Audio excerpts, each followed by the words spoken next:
টাঙ্গাইলে চলতি মৌসুমে আখের ভালো ফলন হয়েছে। এরই মধ্যে উৎপাদিত ফসল ঘরে তোলার অপেক্ষায় আছেন চাষিরা।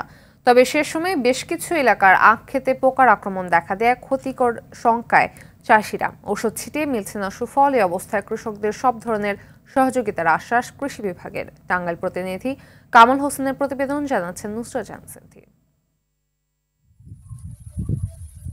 টাঙ্গাইলে চলতি মৌসুমে 463 হেক্টর জমিতে আখ চাষ হয়েছে। অন্যান্য ফসলের তুলনায় লাভ বেশি হওয়ায় স্থানীয় চাষিরা আখ চাষের দিকে বেশি ঝুঁকছেন।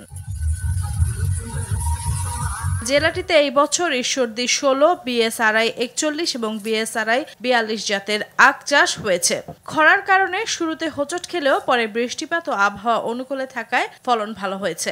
কিন্তু শেষ সময় দেখা দিয়েছে পোকার আক্রমণ। ঔষধ ছিটিয়েও লাভ হচ্ছে না কোনো। আশা করি যে বন্যা এবার আমার কুশাল কোনো ক্ষতিপূরণ হয় নাই। যেটা বিক্রি করবো 40 টাকা, বাট সেটা বিক্রি আসতেছে ধরেন 20 টাকা। অন্যান্য বছর যদি এক ক্ষেত্রে 8,000 হয়, এবার হচ্ছে 5,000।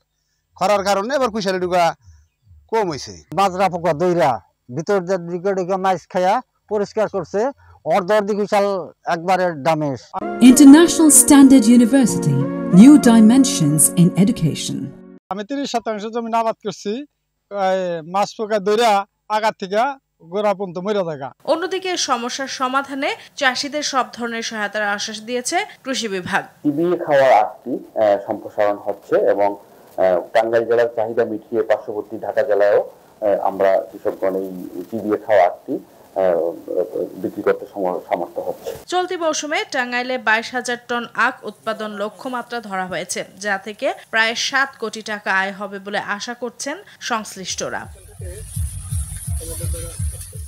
নুসরাত জাহান সিনথি, RTV।